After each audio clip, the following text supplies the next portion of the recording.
안녕하세요. 교화고등학교 문학교사 변재현입니다. 오늘은 여러분들과 함께 김시습의 이생규장전을 한번 감상해 보도록 하겠습니다. 제목 먼저 한번 살펴보겠습니다. 제목을 보면 주인공과 중요한 사건을 알 수가 있거든요. 주인공은 이생입니다. 이시성을 가진 사람이라고 생각하시면 돼요. 그리고 장은 담이고요. 규는 넘본다, 훔쳐본다 라는 겁니다. 이생이 담 너머를 훔쳐보는 이야기입니다. 담 너머에 누가 있을까요? 여러분들 여기 그림 보니까 예쁜 여자가 있을 거라고 상상이 되죠. 네. 이 소설은 연애 소설입니다. 이생과 첼시의 사랑 이야기. 이들의 사랑이 어떻게 진행되는지 살펴보도록 하겠습니다. 먼저 앞부분에 줄거리가 나오네요. 앞부분 줄거리 나오면 항상 해야 되는 건 등장하는 인물과 사건을 찾는 겁니다. 금방 제목에서 찾았던 인물과 사건이 맞는지 안 맞는지를 확인해 보시기 바랍니다. 먼저 이생 나오죠. 그리고 첼시가 나오고요. 첼시를 보고 마음이 끌리게 돼서 서로 사랑하게 됩니다. 근데 여기서 문제점은 뭐냐면 이생이 국학에 가는 길에 첼시를 만나는 거예요. 국학이라는 건 지금으로 따지면 학교인데 학교에 공부하러 가라고 했는데 공부하러 안 가고 첼시를 만난다는 것이거든요. 그것도 두 사람이 며칠을 함께 보내요. 집에 가지도 않고 학교에도 가지 않고. 여러분들 이런 일이 생기면 여러분들의 연애 전선은 막습니까? 아니면 흐리겠습니까? 한번 살펴보겠습니다. 며칠을 첼시와 보내던 이생은 이제 집으로 돌아가게 됩니다. 그럼에도 불구하고 이생은 밤마다 첼시를 찾아가지 않는 날이 없었다라고 합니다. 여러분들 생각해 보십시오. 밤마다 아들이 무언가 이상한 짓을 하고 다닌다라는 낌새가 들면 부모님은 어떻게 하겠습니까? 드디어 이생의 아버지가 나타납니다. 아들에게 묻습니다. 너 요즘에 황원역에 나갔다가 저녁에 나갔다 새벽에야 돌아오니 어찌 된 일이냐? 밤새 딴 데 가서 뭐하고 있냐? 라고 얘기를 하는 것이죠. 필시 누구네 집 교수와 정을 통하고 다니는 것이 테지. 즉 연애하고 있다는 게 들통난 겁니다. 첼시랑 이생이 서로 사랑을 하는데 이 사랑을 방해하는 사람이 나타났습니다. 그게 바로 뭐냐? 아버지입니다. 아버지가 어떻게 하냐? 이 일은 작은 일이 아니다. 넌 지금 당장 영남으로 가서 종들을 거느리고 농사나 감독하라. 그리고 다시 돌아오지 말아라. 즉 이생 보고 떠나라고 얘기하고 있는 것이죠. 만나지 못하면 사랑 이루어지기가 힘들잖아요. 첼시는 여전히 이생을 기다립니다. 기다리고 언제 이상이 올 것인지 기다렸으나 몇 달 동안 돌아오지 않았습니다. 핸드폰도 없던 시절이니까 갑작스럽게 떠나게 되면 이생은 첼시한테 연락을 못하는 거죠. 그래서 몇 달 동안 내내 연락이 안 되는 거예요. 그래서 첼시가 이생네 집에 시녀를 보내서 이생의 안부를 알아보니 이도령이 그 부친에게 죄를 지어 영남으로 내려간 지 이미 여러 달이 되었다오 라고 하면서 이생이 떠난 걸 몇 달이 지나서야 알게 됐습니다. 결국 첼시는 병이 났습니다. 상사병이 난 거죠. 상사병이 나서 죽을 위기에 처하게 됩니다. 그때 도와주는 건 첼시의 부모입니다. 이생의 부모와 첼시의 부모는 약간 다르죠. 이생의 부모는 사랑을 방해하는데 첼시의 부모는 사랑을 도와줍니다. 상사병에 걸린 첼시의 상태를 살펴보던 첼시의 부모는 이생과 첼시가 서로 주고받았던 시를 발견합니다. 그리고 이생이 누구냐고 묻습니다. 이때 첼시는 죄송하다는 말을 합니다. 정조를 지키지 못하면 흉하다 이런 식의 말하고 위당 처녀의 행실을 하고 말았으니 죄가 이미 넘쳐 가문에 누를 끼치게 되었습니다 라고 하면서 자신의 잘못을 말합니다. 하지만 이때 첼시는 뭐라고 말하냐? 큰 병이 나날이 더해가서 거의 죽을 지경에 이르렀습니다. 이생과 저승에서 함께 논일지언정 맹세코 다른 가문으로 시집가지 않겠습니다 라고 하면서 자기 죄를 말하는 것처럼 하면서 협박하죠. 부모님을. 어떻게 협박해요? 나 이생이랑 결혼 안 하면 죽을 거야 라고 하는 겁니다. 최 씨의 부모는 그걸 받아들여서 이생의 집에 중매를 보냅니다. 중매라는 것은 이제 결혼하자라고 얘기를 하는 거죠. 총 3번을 합니다. 첫 번째 혼인의사를 물었을 때 이생의 아버지 만만치 않습니다. 서둘러 혼처를 구하고 싶지 않습니다. 이생이 지금은 조금 방황했지만 공부 열심히 하면 큰 인물 될 거야. 나지 최 씨랑 결혼시키고 싶지 않아 라고 합니다. 최 씨의 부모님은 포기하지 않습니다. 다시 이야기를 합니다. 두 가문의 즐거움을 합하는 것이 좋을 듯 합니다 라고 하면서 다시 중매를 제의합니다. 결혼을 제의하는 거죠. 아까도 역시 했고요. 이러니까 또 이생의 아버지가 이게 반드시 일 만들기 좋아하는 사람들이 우리 집안을 과도하게 칭찬해서 기대고 속인 걸 것입니다. 니네 집이 너무 좋은데 우리 집이 비교해봤을 땐 한미하다. 그래서 안 된다고 또다시 거절합니다. 깨지고 또 깨지고. 이렇게 2번이나 거절당했으면 포기할 법도 한데 최 씨의 아버지는 이걸 포기하지 않습니다. 포기하지 않고 다시 화촉을 밝힐 날짜만 정해주시면 좋겠습니다 라고 하니까 이생의 아버지가 그제서야 마음을 돌려서 이생의 의사를 묻습니다. 이생이 의사를 묻는데 이생이 시를 짓지요. 깨진 거울이 다시 합쳐져 둥글게 되는 것도 때가 있는 법. 은하수의 까마까치들이 아름다운 기약을 도와주었네. 아름다운 약속, 즉 결혼을 할 수 있게 도와줬다라고 하면서 좋아하죠. 드디어 이생과 최 씨의 사랑이 이루어지게 되는 겁니다. 이때까지 쌤이 조금 장면을 안 나누는 거 했는데 이번에는 좀 크게 장면을 나눠볼까 합니다. 하나의 이야기가 쭉 연결이 돼서 그렇습니다. 이생과 최 씨의 사랑의 갈등의 문제가 되는 건 아버지였죠. 이생의 아버지. 이걸 해결해낸 사람은 누굽니까? 최 씨입니다. 최 씨가 부모님을 협박해서 최 씨의 부모님이 결혼하자라고 해서 결혼하게 되는 것이죠. 여러분 어떻습니까? 이생과 최 씨 중에 누가 더 적극적이고 누가 더 문제를 해결하려고 노력하는 것 같습니까? 선생님은 최 씨인 것 같습니다. 제목이 이생 규장전, 이생이 답 너머를 엿본다라는 소설인데 선생님은 이생보다는 최 씨가 이 소설의 주인공처럼 보입니다. 이건 계속 반복이 돼요. 이따가 한번 볼게요. 근데 이제 내용 보기 전에 이제 이렇게 시가 있는데 시들이 가지고 있는 효과가 있어요. 첫 번째는 정서적인 효과가 있고 두 번째는 이야기를 전달하는 서사적인 효과가 있어요. 정서라는 건 여기서 나왔던 기쁨을 드러내는 것이죠.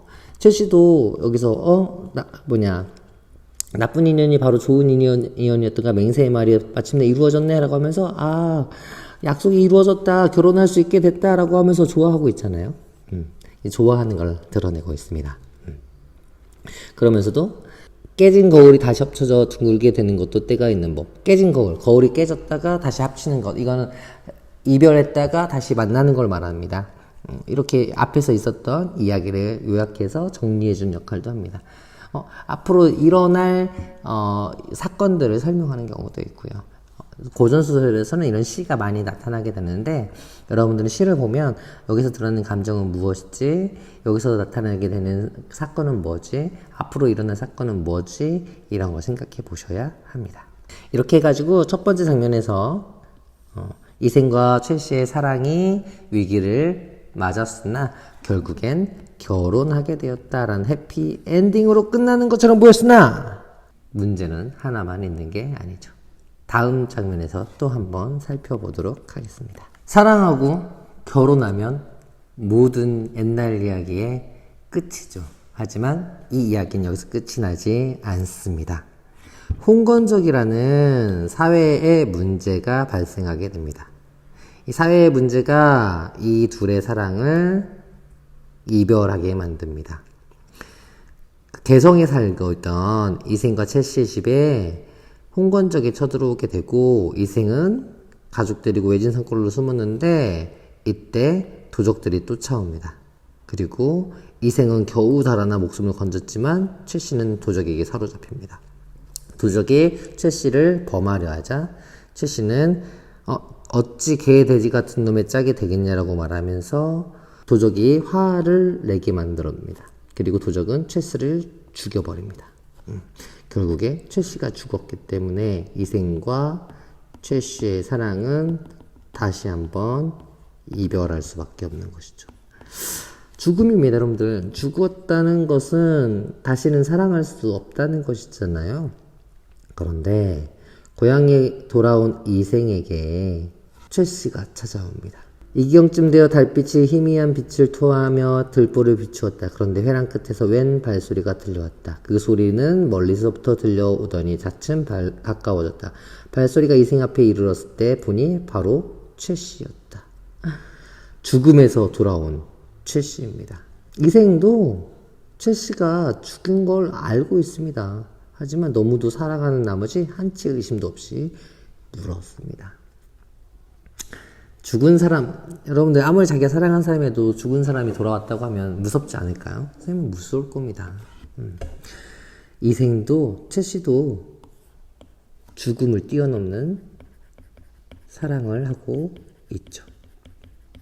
무서워하지 않아요. 다시 볼 수 있다는 것만으로도 충분히 만족하면서 삽니다. 하지만 여러분들, 이들의 사랑이 과연 잘 유지될 수 있을까요? 죽은 사람과 산 사람이 만나는 건 쉬운 게 아니겠죠. 집안의 재산도 찾고 부모님의 유해도 수습해서 묘지를 만들어 드립니다. 그리고 몇 년을 함께 살아가죠. 죽은 사람과 산 사람이 같이 살아가면서 행복하게 삽니다. 하지만 어느 날 다시 최 씨가 이생에게 말을 합니다. 저승길의 운수는 피할 수가 없답니다. 즉 죽은 사람은 죽어야 된다는 것이죠. 오랫동안 머물면서 산 사람을 미혹시킬 수 없답니다. 떠나야 함을, 이별해야 함을 말하게 되는 것이죠. 이번에는 이별의 원인이 뭔가요? 첫 번째 이별의 원인은 부모님의 반대였고요. 두 번째는 홍건적의 난이고요. 세 번째는 죽은 사람이기 때문에, 즉 운명 때문에 그렇습니다. 운명에 의해서 이별할 수밖에 없다라고 얘기를 합니다. 시 나왔죠? 시가 서사적인 기능도 있고 감정을 전달하는 기능도 있다고 했잖아요. 여기서 보면 피해 젖어 떠드는 영혼 하소연할 곳 없어라 라고 하면서 슬퍼하는 최 씨의 마음이 나타나 있죠. 이제 한번 이별하면 둘 사이 아득하니 하늘과 인간 사이의 소식마저 막히리라. 답답한 심정이 드러납니다. 그러면서도 둘이 이별해야 한다는 걸 나타내고 있어요. 원앙도 짝을 일래라는 말, 혹은 싸움터 홍건적의 난을 나타내는 것이죠. 무산선녀가 고당에 한번 내려온 후, 이것은 최 씨가 죽음에서 돌아온 것을 나타내는 것이죠. 깨졌던 거울이 거듭 갈라지니 이별했다가 만났다가 다시 이별하게 되는 그런 상황을 이야기하는 겁니다. 감정과 사건을 둘 다 요약적으로 전달하고 있습니다. 이별할 수밖에 없는 상황이에요. 이생이 그걸 받아들이겠습니까? 아니죠. 내 차라리 당신과 함께 저 세상에 갈지언정 어찌 무료히 홀로 살아남을 수 있겠소. 그대는 인간 세상에 더 오래 머물다가 100년 후에 나와 함께 흙으로 돌아가시구려 라고 하면서 최 씨와 이별하고 싶어하지 않은 이생의 모습이 나옵니다. 근데 최 씨가 다시 말합니다. 당신의 목숨은 아직도 한참 더 남아있지만 저는 이미 귀신의 명부의 이름이 실렸으니 이곳에 더 오래 머물 수가 없답니다 라고 합니다. 즉 운명이 서로 만날 수 없게 만드는 것이죠. 운명 때문에 이별해야 한다는 것을 계속 반복하고 있습니다. 마지막으로 부탁 하나만 하는 거예요. 제 이후에 자신의 시신이 아무 곳에나 흩어져 있으니까 만약 은혜를 베풀어 주시려면 그것이나 거두어 비바람과 햇볕 아래 그냥 나뒹굴지 않게 해주세요 라고 하면서 자신의 무덤을 만들어 달라는 그런 소원을 할 뿐입니다. 서방님 부디 몸 건강하세요 라고 하면서 말을 마친 최 씨는 자취가 점차 희미해지더니 흔적도 없이 사라져 버립니다. 이별하게 되는 거죠. 만났다, 이별했다, 만났다, 이별했다, 또 만났다, 이별했다. 슬픈 사랑 이야기입니다. 하지만 보통 이 이생규장전을 얘기할 땐 삶과 죽음은 초월한 슬픈 사랑 이야기란 말 하거든요. 삶과 죽음을 초월했다고 할 때 중간에 죽었던 최 씨가 돌아왔기 때문에 그렇게 말을 붙이기도 하는데 선생님은 약간 또 다른 생각을 가지고 있습니다. 마지막 부분이 좀 다르거든요. 아까 혹시 최 씨가 이생한테 헤어져야 된다고 할 때 왜 헤어져야 된다고 했는지 아십니까? 이생이 오래 같이 살자고 했는데도 헤어져야 된다고 한 이유는 당신의 목숨은 아직도 한참 더 남았지만 저는 이미 귀신의 명부에 이름이 실렸다. 이생은 아직 살 날이 많이 남았는데 저는 이미 귀신의 명부에 올랐다라고 얘기하거든요.